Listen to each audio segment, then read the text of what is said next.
귀한 찬송 감사합니다. 우리 하나님께서 기쁘게 받으신 줄로 믿습니다.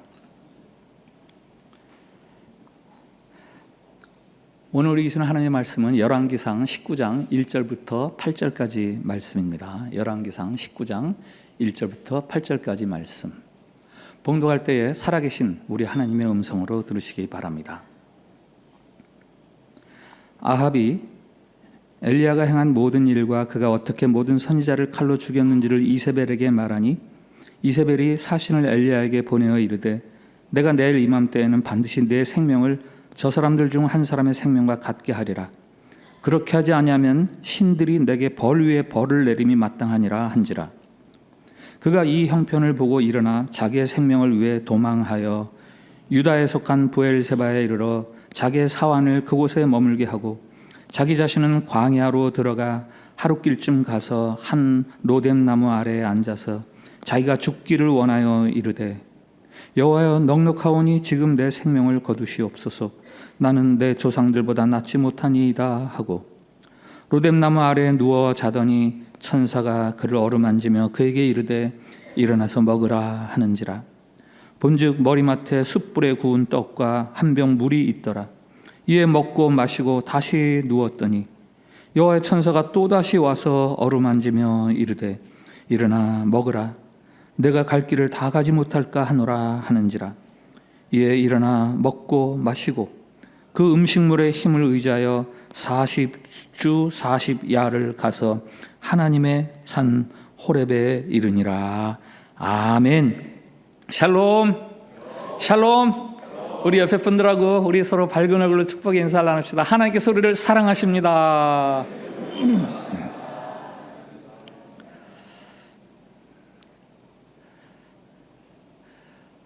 오지를 경험한 적이 있으십니까? 간혹 사막이나 험한 산 같은 오지를 여행하다가 죽는 사람들이 있다고 합니다. 그러면은 대개 사람들은 전갈이나 뱀에게 물려서 죽었나 이렇게 상상을 하지만 물을 못 마셔서 죽는답니다. 그런데 희한한 것은 물을 못 마셔서 죽은 사람이 휴대하고 있는 수통에 물이 남아 있다는 거예요. 수통에 물을 남겨둔 채 목말라 죽는 것은 왜 그런가? 이 몸 바깥 온도가 30도 이상, 40도, 45도 이렇게 올라가면 땀이 나는 즉시로 증발을 한답니다. 그래서 몸이 물을 필요로 하는데도 갈증을 느끼지 않아서 물을 마시지 않습니다. 그래서 몸에서는 물을 필요로 하는데 물이 있음에도 물을 마시지 않으므로 죽게 되는 거죠. 그래서 오지를 여행하는 사람들의 요령이 있습니다. 정해진 걸음 몇 걸음을 걸으면 아니면 몇 분을 걸어가면 반드시 물을 마셔라. 오지를 건너는 사람들에게 물이 필요한 것처럼 현대인들에게 필요한 것이 있는데 그것은 바로 위로입니다. 위로가 없으면 우리는 죽습니다.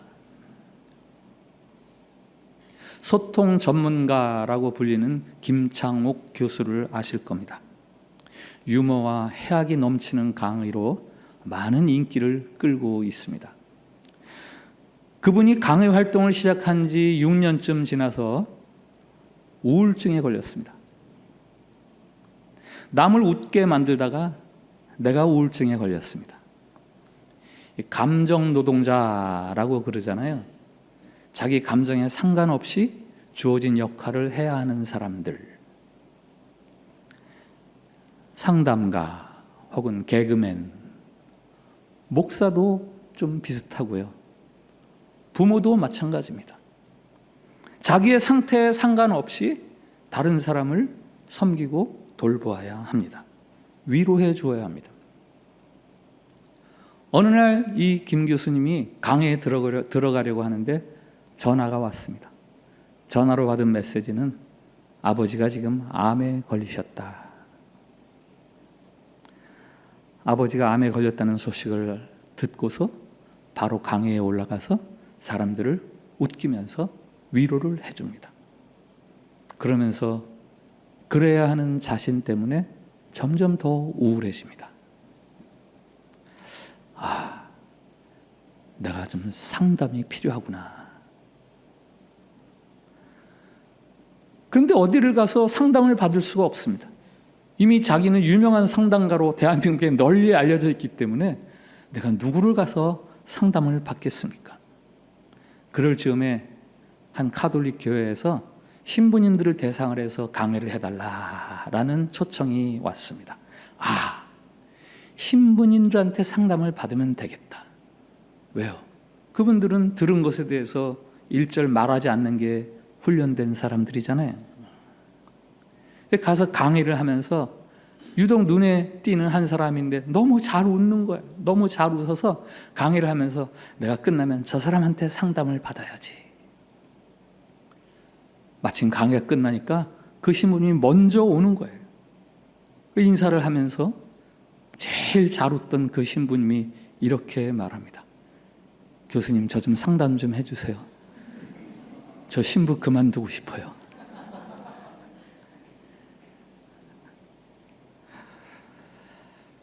나이가 한 90 가까이 된 한 신부님이 김 교수님에게 이 사정을 듣고 한 수도원을 추천을 해주죠. 프랑스에 있는 한 수도원에 가서요. 교수님은 침묵이 필요하십니다. 거기 갔더니 정말 침묵할 수밖에 없더래요. 내가 불어를 한마디도 모르니까. 그곳은 산책을 하고 수도자들은 산책을 몸과 땅이 나누는 대화 이렇게 이야기를 한답니다. 산책을 하면서 마음이 좀 편안해지면 하나님 앞에 기도를 드리든지 아니면 자기 안에서 내면을 성찰하는 대화를 나누는 그것이 이제 그곳 수도원에서 하는 수행법인데 어느 날 교수님이 산책을 하다가 드디어 마음이 평안해지더라고요. 그래서 하나님 앞에서 침묵으로 기도를 드리다가 하나님의 한 말씀을 듣습니다. 그리고 그 한마디 말씀 때문에 자신의 우울증이 치료되었다라고 말합니다. 그 말씀이 무엇이냐? 여기까지 잘 왔다. 여기까지 잘 왔다. 침묵 가운데서 들은 하나님의 그 한마디 말씀이 자신이 시달리던 우울증을 벗어나게 했고 그래서 지금까지도 강의 생활을 계속하고 있습니다. 회복, 위로, 그것의 핵심은 노동을 멈추고 활동을 멈추고 푹 쉬는 게 아닙니다. 회복이나 위로의 핵심은 나의 가치, 나의 중요성을 발견하는 거예요. 지난주에 우리 교회가 11년 9개월에 걸쳐서 이 예배당을 매입하느라 오셨던 은행빚 부채를 다 갚았습니다 했더니 여러분들이 막 박수치면서 하나님께 영광을 돌리셨죠? 네. 저도 그때가 생각이 났어요. 2014년 6월 은행에서 대출을 받던 바로 그 순간 은행에서 대출을 해줄까 못 해줄까 이거 대출 승인이 안 나면 중도금까지 다 날아가 버리는 거예요. 근데 마침내 승인이 났다는 거예요. 그래서 은행에 가서 서류에 사인을 했습니다. 그리고 집 주인이 그 자리에 같이 왔어요. 그리고 바로 잔금을 다 완부를 했습니다. 그날이 금요일 오후. 조마조마했던 그 큰 고비가 넘어간 거죠. 그리고 이틀 후 주일 예배. 저에게 아주 신체적으로 큰 위기가 닥쳤습니다. 예배 중간에 저에게 블랙아웃이라고 그러는데 일시적 기억상실증 이렇게 의학적으로 이야기를 하더라고요. 예배를 드리는 중간에 제가 인지 능력을 완전히 상실했습니다. 내가 무엇을 해야 하는지 무엇을 하는지 전혀 깜깜한 상태에서 설교 후반부부터 성찬, 그날 마친 성찬식까지 있었는데 성찬식, 교회 소식, 축도까지 그냥 제가 다 한 거예요. 진짜 하나님의 은혜로 예배는 무사히 마쳤습니다마는 저는 그 예배 20-30분 동안에 아무 기억이 없어요. 그런데 그 아무것도 기억나지 않는 그 와중에 한 장면이 저에게 기억으로 남겨져 있습니다. 대단히 아름다운 궁정 안에 아름답게 단장된 그 홀, 그 안에 관이 하나 있는 거예요. 그 안에 들어가 누울 사람이 저라는 거예요. 그런데 그 관은 일반 관처럼 직육면체 검정 상자가 아니라 반짝반짝 빛나게 아름답게 장식한 흰색과 핑크빛이 어우러진 하트 모양의 아주 아름다운 보석 상자였어요. 제가 보석 상자에 들어가야 된다는 거예요. 다른 말로 하면 제가 보물이라는 거예요. 그날 밤에 그 장면을 기억하면서 이런 글을 남겼습니다. 보았다. 아니 보여주셨다. 커다란 찬란히 빛나는 보물상자. 그 안에 담길 보물은 나. 할렐루야. 그려놓고 싶어라. 내가 들어갈 보물상자. 그 다음날 곧바로 한국에 가서 이제 뇌며 심장이며 검사를 받았습니다. 그런 검사 혹시 받으신 분 있는지 모르겠어요. 인지 능력을 테스트하는데 테스트 받는데 제가 얼마나 초라하게 느껴지는지 상담가가 저한테 묻습니다. 100에서 3을 빼면 얼마예요? 97. 거기서 3을 빼면 얼마예요? 94. 거기서 3을 빼면 얼마예요? 91. 아니 상담을 하면서 내가 이런 걸 대답해야 되나? 한 1시간쯤 상담이 지속되는데 종반부에 가니까 이런 질문을 하더라고요. 슈퍼마켓에서 파는 물건들 생각나는 대로 말해보세요. 슈퍼마켓에서 파는 물건이요? 아무것도 생각이 안 나요. 슈퍼마켓에서 가만있어 봐. 뭘 팔더라? 제 느낌으로는 한 30초 혹은 1분 동안 아무 생각도 안 나는 거예요. 그러다가 딱 생각이 나서 첫 번째 대답, 오이요. 그리고 두 번째 대답, 김이요. 오이하고 김은 제 아내가 매일 제 밥상에 올려놓는 제 최애 음식이에요. 그리고는 또 생각이 안 나요. 겨우겨우 그 다음에 휴지도 대답을 했던 것 같고 5가지를 대답하고 결국은 제가 이렇게 말했습니다. 더 이상 생각이 안 납니다.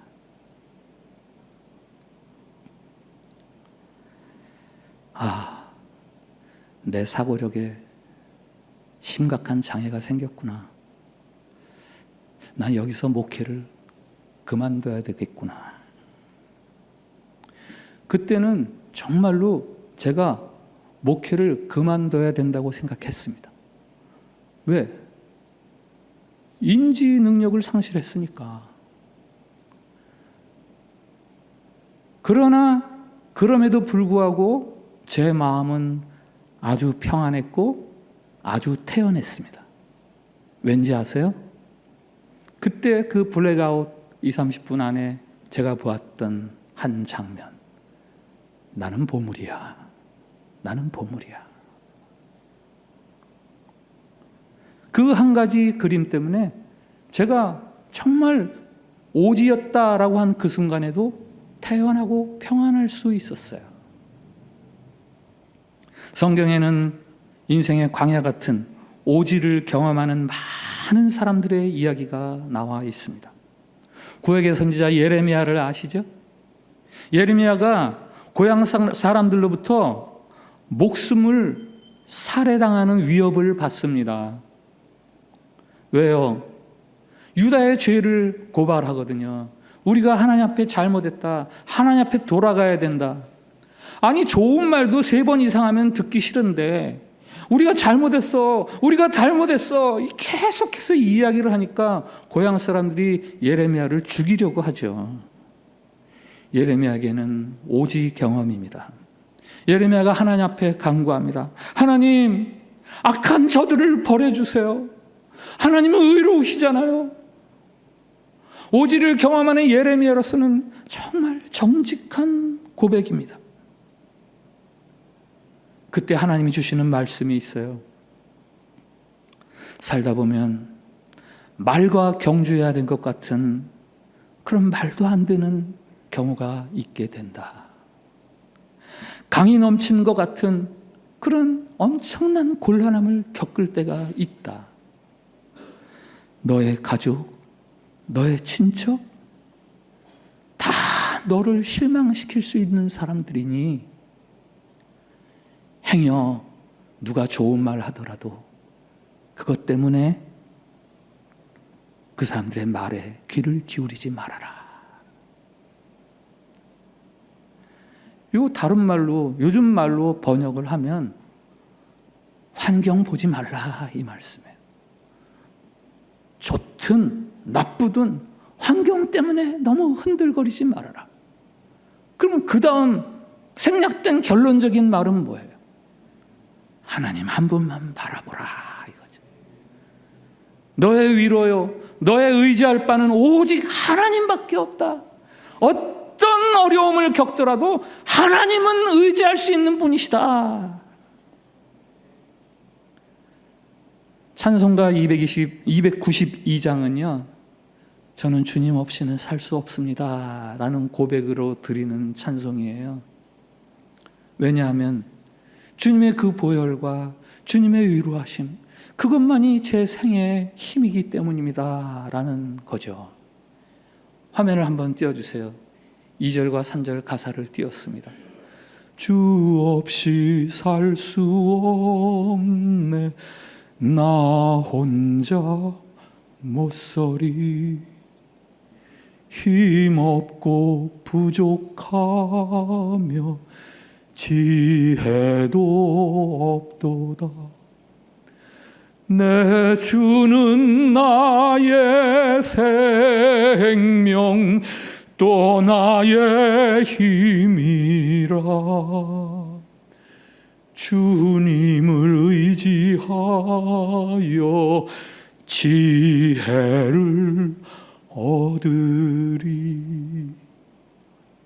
3절 같이 합시다. 시작.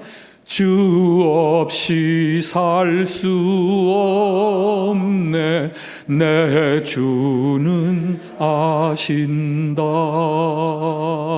내 영의 깊은 간구 마음의 소원을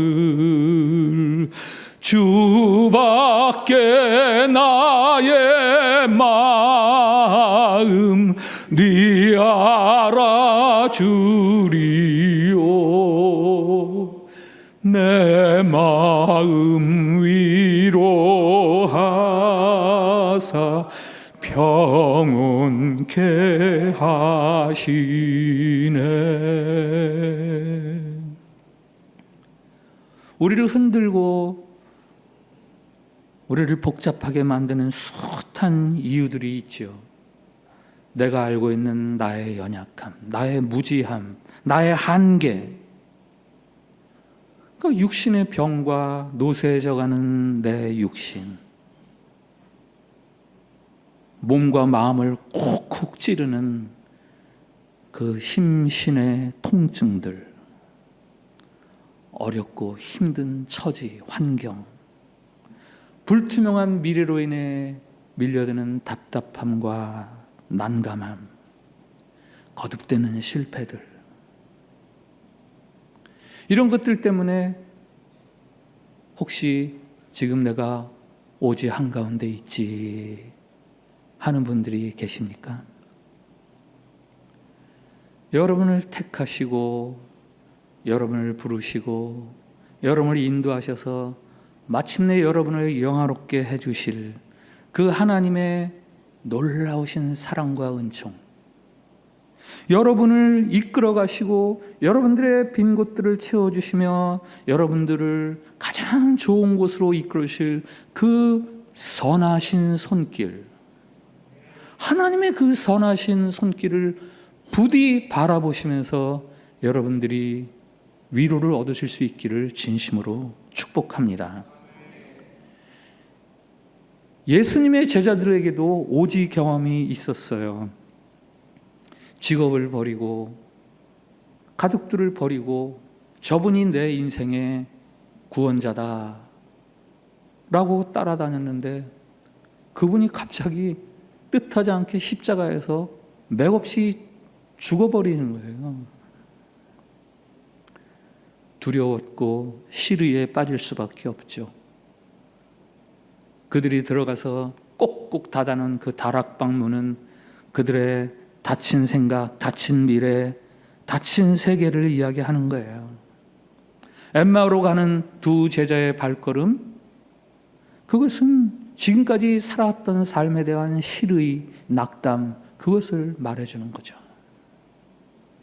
그때 주님이 부활하셔서 나타나셔서 제자들에게 들려주시는 첫 번째 말씀을 혹시 기억하세요? 부활하신 주님이 제자들에게 들려주시는 첫 마디, 샬롬,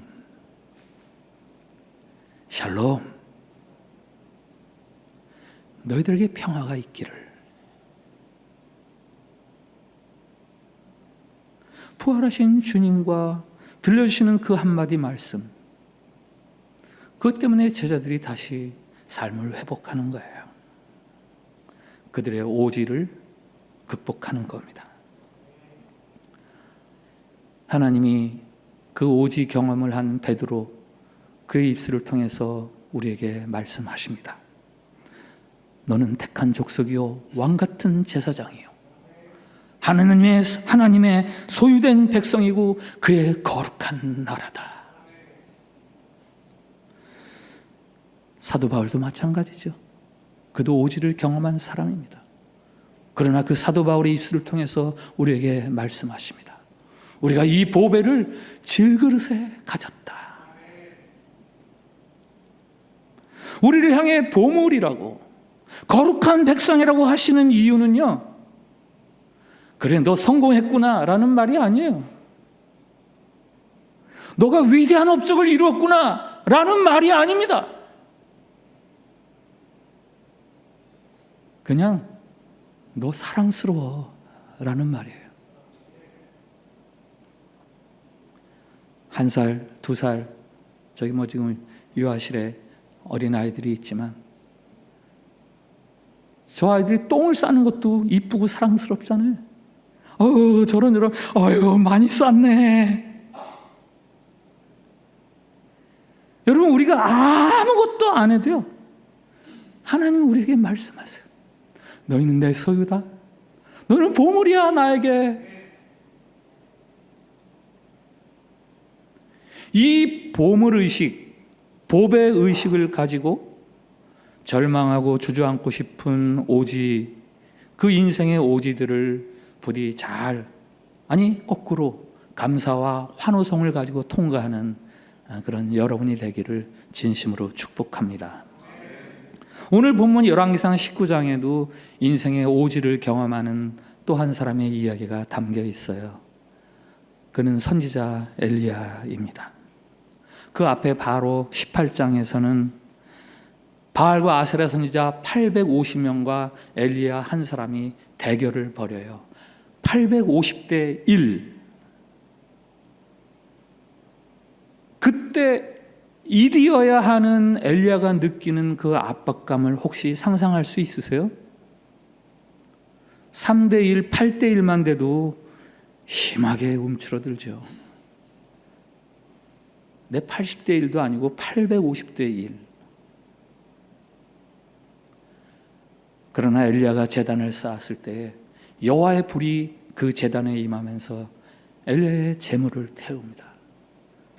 그리고 싸움의 제목으로 걸었던 비가 내리고 기다렸던 비가 내리고 결국 바알과 아세라 선지자 850명이 다 죽습니다. 850 바알과 아세라 선지자들 다 죽고 엘리야가 승리를 거두는 거예요. 그런데 그 18장에서의 그 오지를 경험한 그 이후에 어떤 일이 벌어지는가가 오늘 19장 이야기. 또 다른 오지가 엘리야를 기다리고 있어요. 그 나라의 왕비 이세벨이 엘리야의 목숨을 노리는 거예요. 오늘 본문 2절. 이세벨이 사신을 엘리야에게 보내어 이르되 내가 내일 이맘때에는 반드시 내 생명을 저 사람들 중 한 사람의 생명과 같게 하리라. 내가 믿는 신들의 이름으로 맹세하노라 라고 이야기합니다. 엘리야가 어떻게 해요? 도망을 치죠. 살아야 되니까. 사원과 함께 도망을 치다가 이제 마지막에는 자기 혼자서 광야로 들어갑니다.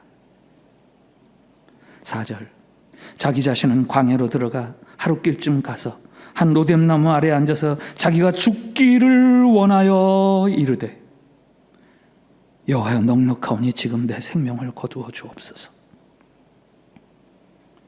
엘리야의 연속되는 오지 경험이에요.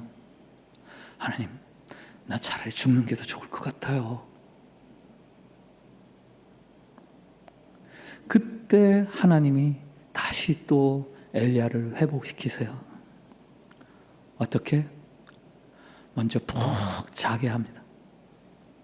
푹 잔 후에 떡과 물을 먹게 하시고 그리고 말씀하십니다. 당시 사람들은 하나님의 말씀은 무슨 강력한 회오리바람이나 아니면 지진이나 아니면 어마어마한 불 그런 것들을 통해서 하나님이 말씀하신다고 생각했던 시절이에요. 그런데 그런 것들을 통해서 하나님의 음성이 들리는 게 아니라 아주 미세한 소리로 하나님이 말씀해 주십니다. 여러분, 하나님과 우리 사이의 대화는 무슨 굉장한 것들을 통해서 이루어지는 게 아닙니다. 위대하고 화려한 것들을 통해서만 우리가 하나님을 만날 수 있는 게 아니에요. 의외로 아주 하찮은, 아주 아무것도 아닌 것 같은 그런 것에서 하나님의 메시지가 우리에게 주어집니다. 엘리야가 그랬어요. 여기까지가 엘리야의 또 다른 회복의 이야기. 그런데 오늘 설교 제목이 회복이 다가 아닙니다.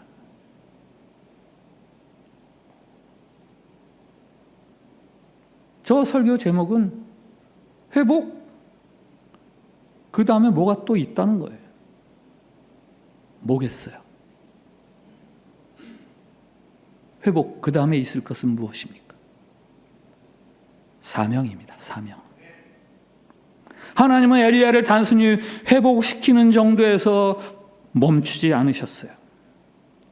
지쳤던 엘리야가 그 회복의 푸른 평안에 누워서 쉼을 누리는 것, 그것이 하나님이 바라시는 바가 아니라 일어나서 사명의 비탈길, 사명의 언덕으로 걸어가는 것, 하나님이 원하시는 것은 바로 그것이었어요.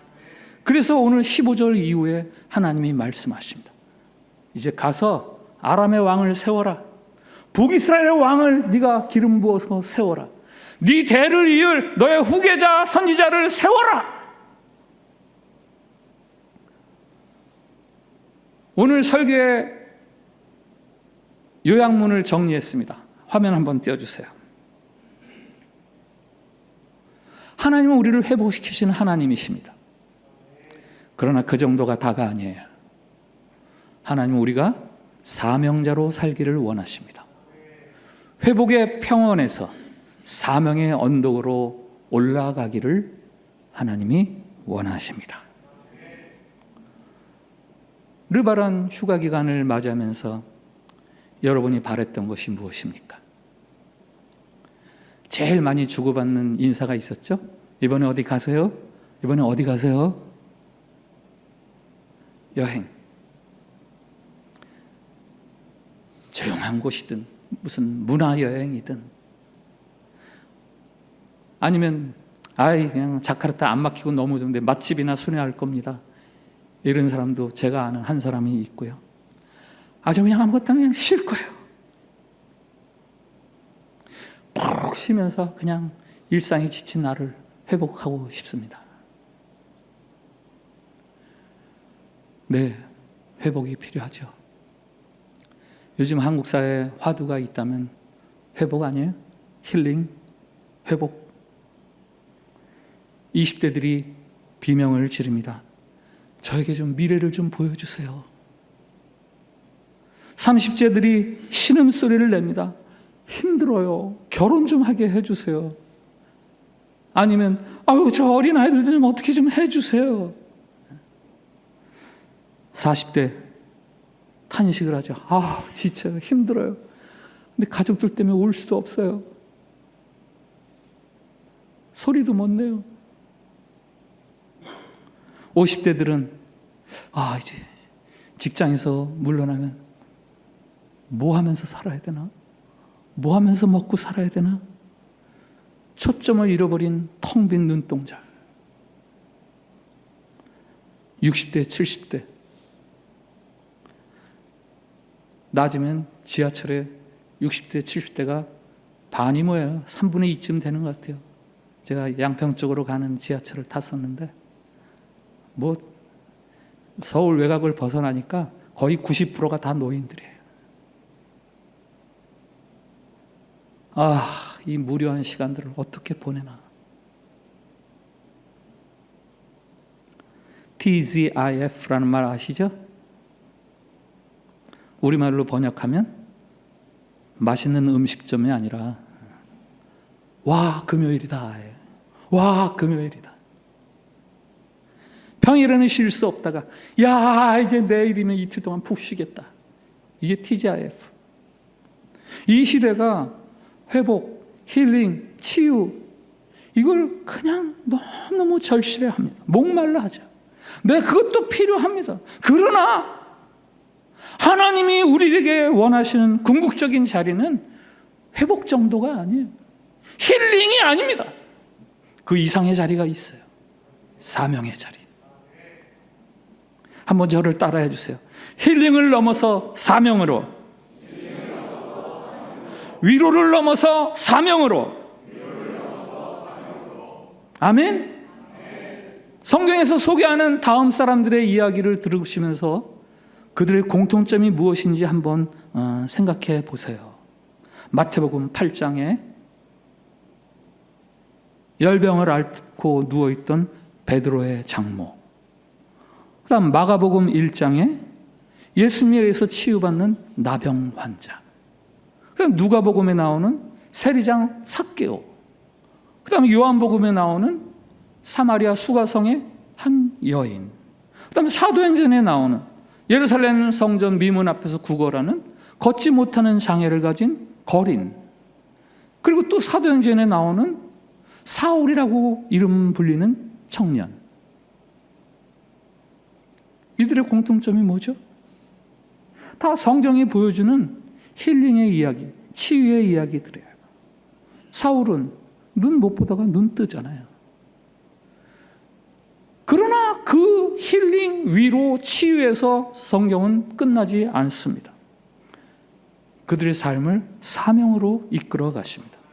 이 시대는 회복을 외치지만 우리는 회복을 넘어서 사명으로, 그러니까 르바란 중에 우리가 바라야 하는 것이 있다면 회복이 아니에요. 르바란이 끝나면 우리가 자랑할 수 있는 것은 나 이제 회복되었어가 아니라 내가 살아야 할 이유를 발견했어. 내가 사명을 위해서 살아갈 수 있는 동기를 부여받았어. 이게 바로 르바란 때 우리가 르바란이 끝난 후에 자랑할 수 있는 자랑거리인 거예요. 팀 켈러 목사님이 말하는 이 시대에 4가지 우상이 있습니다. 첫 번째 우상, 인정. 두 번째 우상, 권력. 세 번째 우상, 통제. 네 번째 우상, 평안. 여러분, 이 마지막 네 번째 우상에 귀를 기울이십시오. 평안이 필요하죠. 평안을 추구하죠. 그러나 자칫 그 평안을 추구하는 것이 우리의 삶의 우상으로 자리 잡을 수 있어요.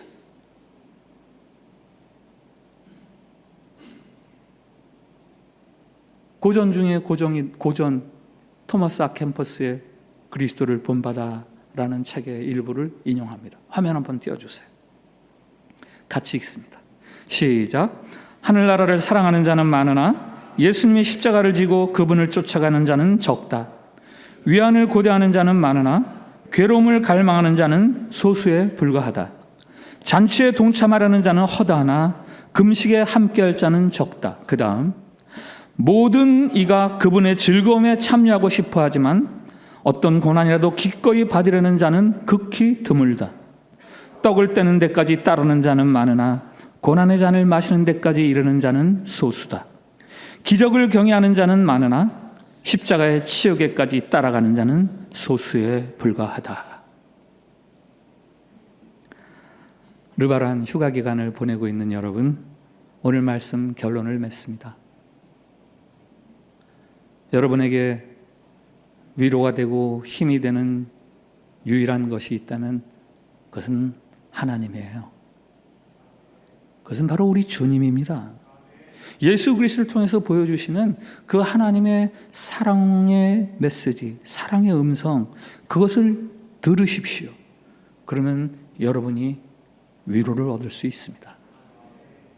그러나 하나님이 원하시는 자리는 단순한 위로의 자리가 아니에요. 그저 회복하는 정도가 아니라 그 이상의 자리를 하나님이 여러분이 가기를 원하십니다. 푸른 초원에 누워서 노래를 흥얼거리고 있는 여러분을 하나님이 원하시는 게 아니에요. 거기서 일어나서 두 발에 힘을 내서 디디면서 좀 비탈지고 좀 좁고 좀 울퉁불퉁하지만 사명이라 불리는 그 언덕길, 그 길로 여러분이 가기를 하나님이 원하고 계신 거고, 이 르바란이 여러분에게 그것을 회복하는 자리가 되기를 원합니다. 그제서야 비로소 여러분이 온전한 회복을 이루는 거예요. 명심하세요. 회복이 다가 아닙니다. 사명입니다. 우리에게 위로가 되시는 주님을 찬양합니다. 세상은 우리에게 궁극적인 위로가 되지 못함을 알게 해 주시옵소서. 오직 우리를 향한 주님의 사랑, 주님의 은혜만이 우리의 위로 힘이요 평안의 이유임을 믿게 해 주시고, 오 주님, 그러나 이제는 우리가 위로의 평온에만 머물기를 원치 않습니다. 사명의 언덕으로 올라가기를 결단합니다. 성도로서, 거룩한 하나님의 자녀로서의 구별되는 삶을 살아갈 수 있도록, 하나님 나라의 온전하고 신실한 일꾼들이 되도록 우리에게 힘을 주시고 능력을 주시옵소서. 성령 충만함을 구하오니 우리에게 성령 충만을 허락해 주시옵소서. 회복과 치유만을 갈구하는 세상 앞에서 생명 되신 예수 그리스도를 증언하는 증언자로 거듭나게 해 주시옵소서. 예수님 이름으로 기도합니다. 아멘.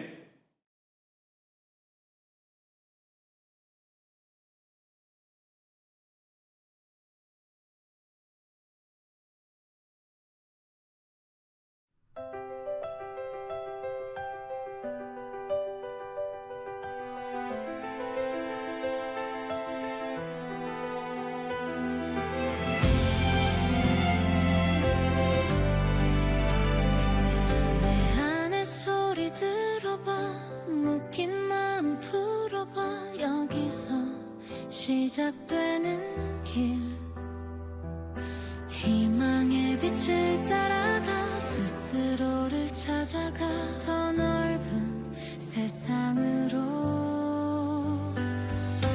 더 빛이 다리를 놓아 마음과 마음이 이어가 세상을